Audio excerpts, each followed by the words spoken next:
Hi, I'm Max Keiser. This is the Keiser Report. Today marks the 20th anniversary of the 9/11 attacks. We're going to take a look at America's terror industrial complex. Stacy.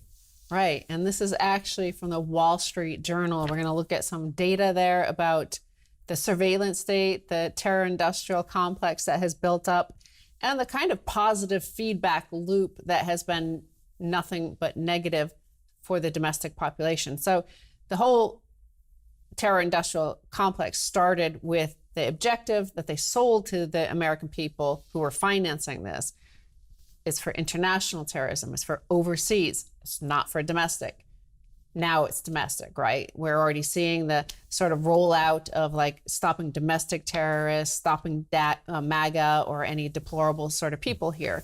But the headline here in the Wall Street Journal reads, "The business of Homeland Security thrives in the 2 decades since 9/11. After the attacks, federal policy swelled a defense sector that has reshaped U.S. surveillance as well as Northern Virginia's suburbs." And I'm actually going to skip ahead to this map here of the Northern Virginia suburbs. They're just outside of D.C., and you can see the explosion in the size, the density between 2001 and 2021. And you'll see that there's a lot of defense contractors there making a lot of money, and they're doing well. The reason why that's a bad news is not only are they scooping up so much of our tax funds, but they're living very close to our elected politicians. And when they live very close with that much money to our elected politicians, it literally only takes a $5,000 cocktail party to impress that politician and get them to give them even more millions or billions of dollars in funds for this terror industrial complex. Yeah, exactly. What I think about it in terms of this show and what we've been talking about for so long is that we always say that the only answer any policymaker has in Washington, D.C. with any problem is to print more money. You know, whether it's an infrastructure problem or it's a social inequitable problem. Here you have the 9/11 tragedy. The answer went into hyperdrive to print more money. And we know that the ability to distribute the money is inefficient in America. We know that it goes through the banks first. And so that's how we got all these billionaire classes. That's how Jeff Bezos made $200 billion. That's how Tim Cook is worth hundreds of billions of dollars. That's how Elon Musk is worth $100 billion. Is because after 9/11, that money printer, go Burr, went into this hyperdrive. And of course, those folks who know how to game the system were there with their buckets, you know, gimme. And now, you know, the problems are really quite astronomical. So, and you can kind of tie their fortunes to the tragedies and the feedback loop, the positive feedback loop that happens with not only our politicians, but also the cable news. So in the peak of cable news and the peak of political, fortunes post 9/11, you saw, remember, like Dick Cheney, George Bush, all of their favorability ratings went up. The ratings for cable news went up.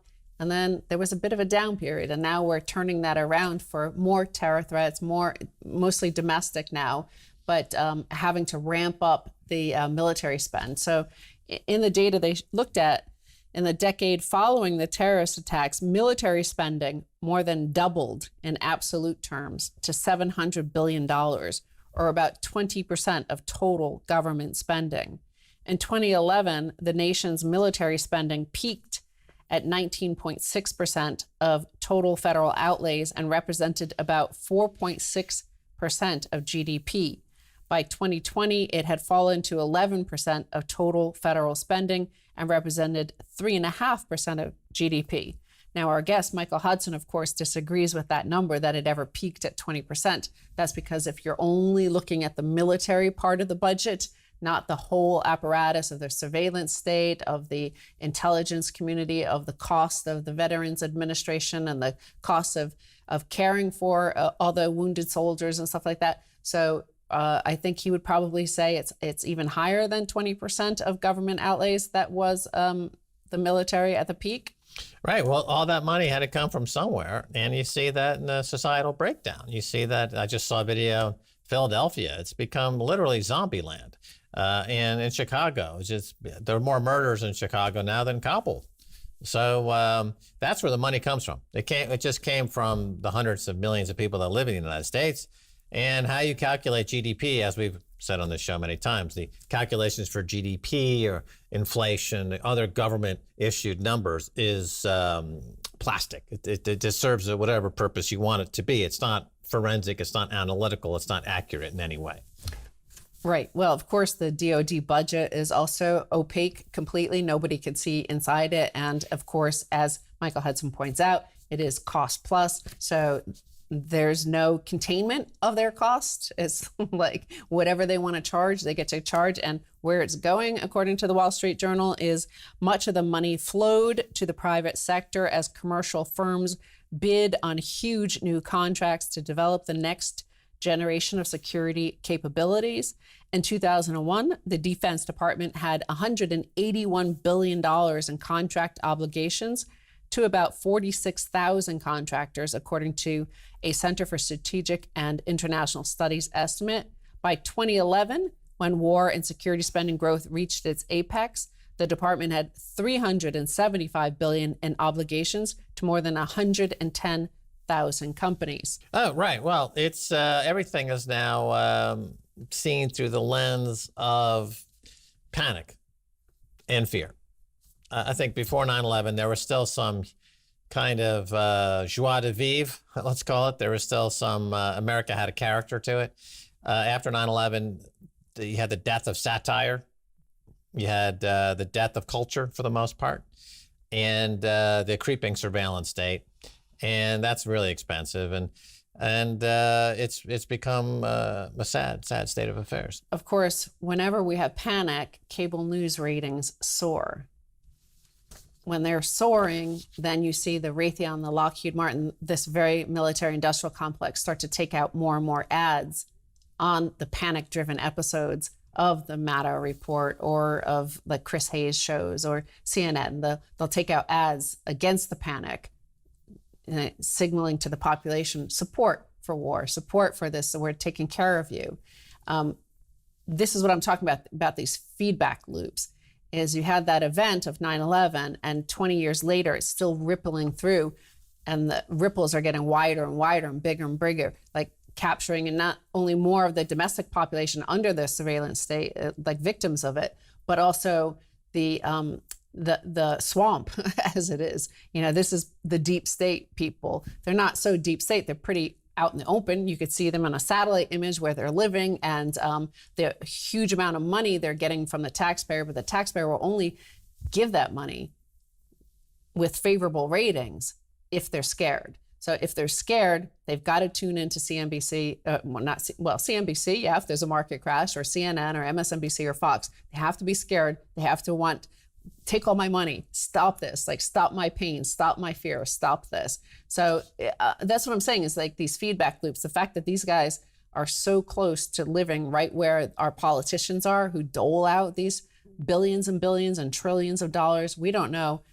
speaking of the opaque black books, of like, we don't know how much this war on terror has actually cost us.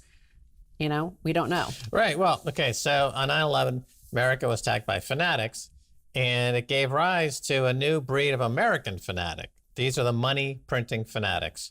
These are people who are unhinged, who worship the greenback, the dollar is their god, and they've got their fingers on the printing press without any accountability. So they're money fanatics, and that's caused the collapse of society in a Soviet Union-like way that we're experiencing now. And I don't think anyone really who looks at this picture with some degree of sanity will refute that.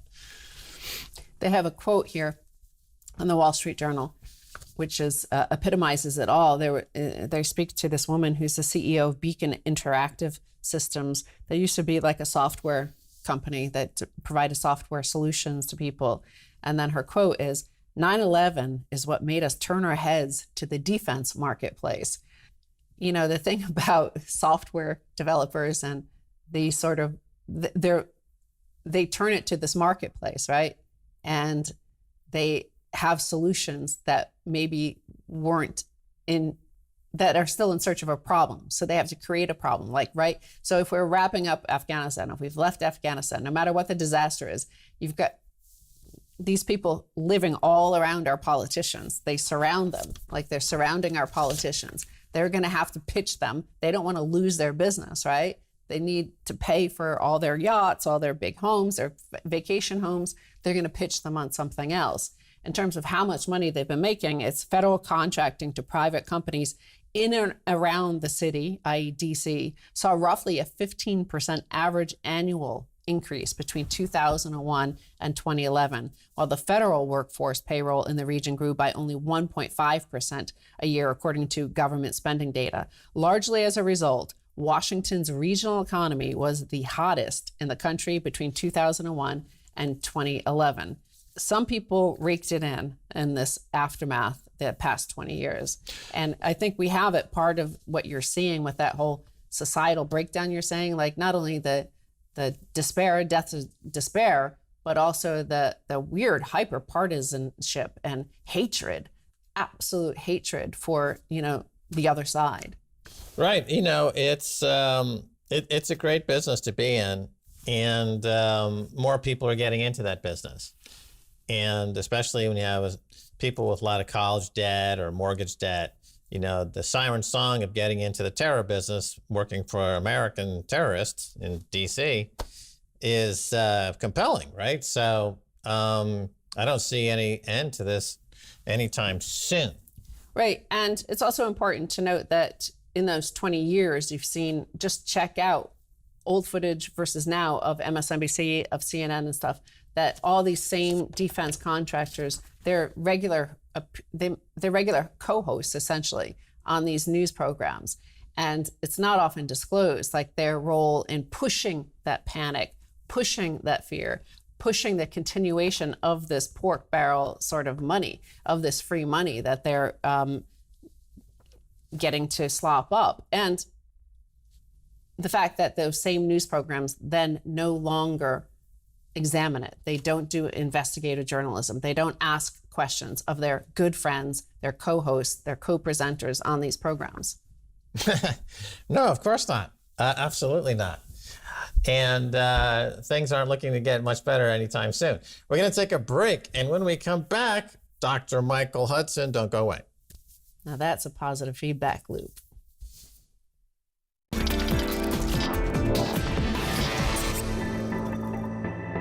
Welcome back to the Keiser Report. I'm Max Keiser. Time now to turn to Dr. Michael Hudson. Pick up where we left it off. Of course, his classic, Super Imperialism, first published in 1972, is about to come out in its third edition. Looking forward to that. You've got another new book, Michael, The Destiny of Civilization. What's that all about?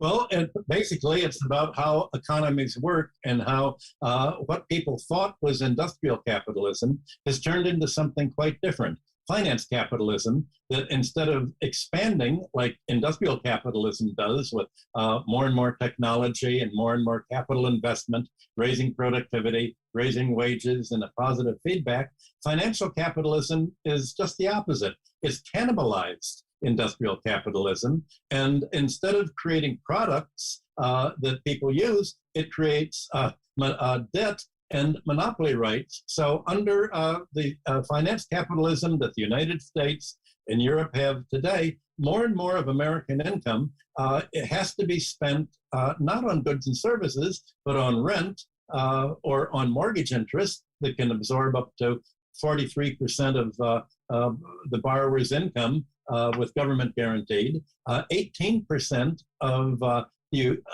U.S. GDP is medical care for the medical insurance. About 10% is taken off the top for the Social Security and FICA wage withholding. And basically, 7% of American GDP is a completely fictitious financial category called homeowners' imputed rent.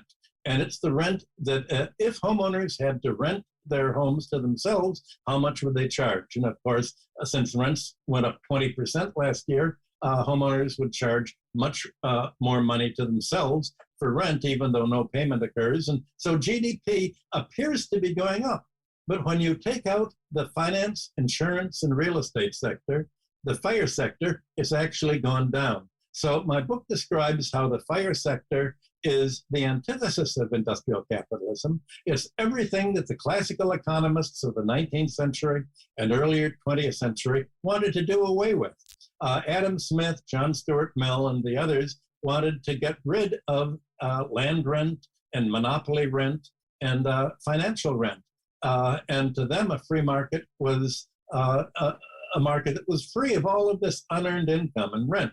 But under finance capitalism, it's all about unearned income, as you've talked about on your show often enough. It's all about creating debt and extracting interest and capital gains and income that has nothing to do with creating goods and services for people. So I was asked to write a series of lectures to serve as a textbook for Chinese so that they wouldn't have to be sent to America to study economics in the economics departments in universities, which really isn't about how economies work. It's about how textbooks work in a kind of parallel universe, as if everybody were getting rich off industrial capitalism instead of looking at debt and the FIRE sector and what actually happens under finance capitalism. And the intention is to show Chinese what to avoid, how to avoid the American trap that is shrinking the American economy and loading it down with debt, so that China can prevent this kind of monopoly capitalism, prevent finance capitalism, prevent debt-financed housing prices going up, and create a socialist economy. So it shows that the destiny of industrial capitalism was really socialism, supposed to be socialism, but it ended up in finance capitalism, and the world is breaking into two parts. The US dollar sector, which is finance capitalist, and China, Russia, and the de-dollarizing economies that are trying to focus on industrialization and raising their own living standards. I should mention, as people hear a siren in the background, you, of course, are in New York, and that's a classic New York sound in the background. So thanks for that little ambiance.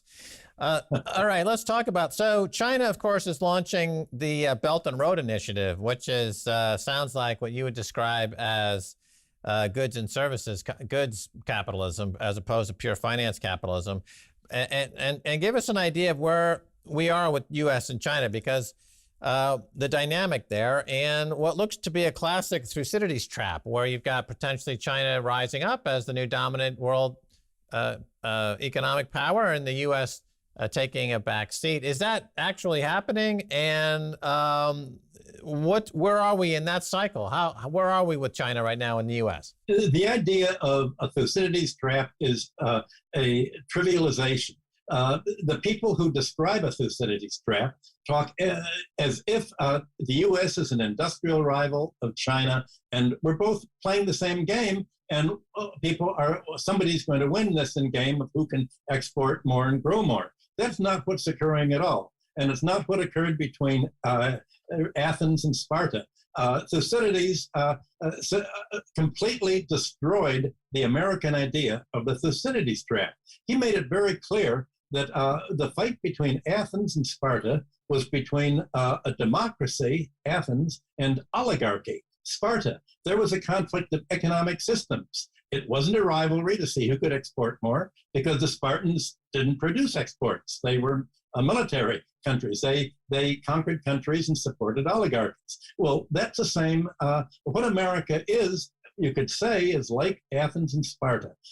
You have America is the oligarchy, supporting oligarchies abroad and fighting against democracy, whether it's a democracy in Venezuela or China or Cuba or Russia, and it's installing dictators. It supports people that it calls democracy, but it turns out to be Pinochet in Chile. It turns out to be the Latin American dictators. It turns out to be the Honduran dictators that Hillary Clinton overthrew. So the fight is between America promoting this finance capital idea that other countries have to sell their industry to American buyers, that it has to let Americans buy control of their industry so that other countries are turned into a kind of financial colony of the United States, as the United States has managed to do with Latin America and some other countries. And against that are countries wanting to become self-sufficient, independent, produce their own food, rely on their own technology, and keep the economic surplus that they create at home to recycle, as industrial countries are supposed to do. So the fight between China and America is a conflict between economic systems, not for exports. After all, the United States didn't want to export industrial goods. It wanted to import industry from cheap labor in China. So when people talk about the Thucydides Trap, they're trying to just whip it up in a nationalistic form of saying it's us versus them, without saying who is the us, and what's America trying to promote, and who is the them, and what kind of society are they trying to promote. Yeah, good point. We've been using this Thucydides Trap as an analogy now for quite some time, and you are putting it into context, given your extensive writing on these topics for decades. It's highly appreciative. Now, let's put this into context with what's happening in China. So you did a series of lectures. They wanted to know about how to avoid what I guess they perceived in the United States as being an over-reliance on the financial sector, which put the U.S. at a disadvantage in so many ways. So where do you think China is in the global economy now in relation to the U.S.? How would you describe China right now? It's trying to avoid having an oligarchy getting rich by controlling monopolies and controlling the banks. All right, stop right there. So in other words, when we hear news like they're cracking down on these big tech companies, they're cracking down on various companies from going public, they're taking over Alibaba, right? So that's what's going on. They're breaking up the oligopolies, and they're bringing them where? Under more state control? They're regulating, not really under state control at all, because they rejected state control. What they want to do is prevent monopolies from getting economic rent that enable the leaders to lord it over the rest of the population. They can say, Alibaba, we want you to be as successful as you can, but we're going to limit the amount of money that you can get, and we're not going to let you diversify into creating credit and to becoming a quasi-bank. All right, let me ask you this. Let me jump in here, since you're such a historian. A lot of people say, you know what? Going back 500 years, I believe, to the Ming Dynasty, Chinese burnt down their fleet. They had a huge naval fleet all over the world. The new guy came in and he burnt it to the ground. The theory was that he didn't want the competition from merchants interfering with what he had to do. Is this a similar moment? Yes, it is. Except today, the problem isn't merchants and trade, because the trade is sponsored basically by the government. The concern is the creation of domestic monopolists, and all the monopolists were being subsidized and supported by the United States. The United States went to China and said, a free market is letting a few rich people become kleptocrats and privatize public wealth and become billionaires, and to create monopolies that'll be billionaires, and create companies that we Americans can invest in and buy in, and we can get rich off your stock market that is created by an oligarchy that you will create, so that we end up with the money, and your oligarchs, our pet oligarchs, are also becoming billionaires, instead of the Chinese people getting rich. Let's all get together with the billionaires of the world and run the world by creating our own monopolies and our banks, and we can reduce the rest of the world to feudalism. All right. Next question. So what's China going to do with all the dollars they have? They've got over $1 trillion. They've got $3 trillion, I believe, in their reserves.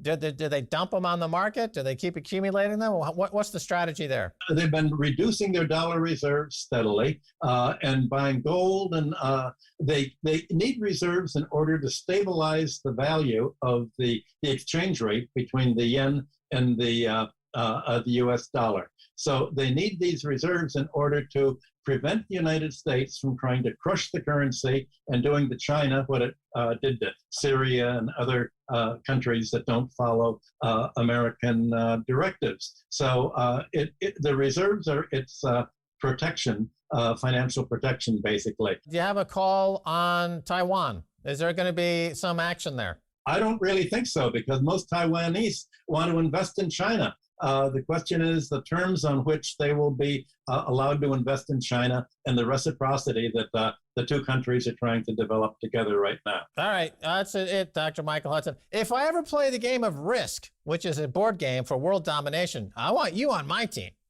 But we're going to take over the world, I think, next time I play Risk. Thanks for being on Keiser Report. It's really good to be here, Max. All right, and that's going to do it for this edition of Keiser Report with me, Max Keiser, and Stacy Herbert. I want to thank our guest, Dr. Michael Hudson. Until next time, bye, y'all.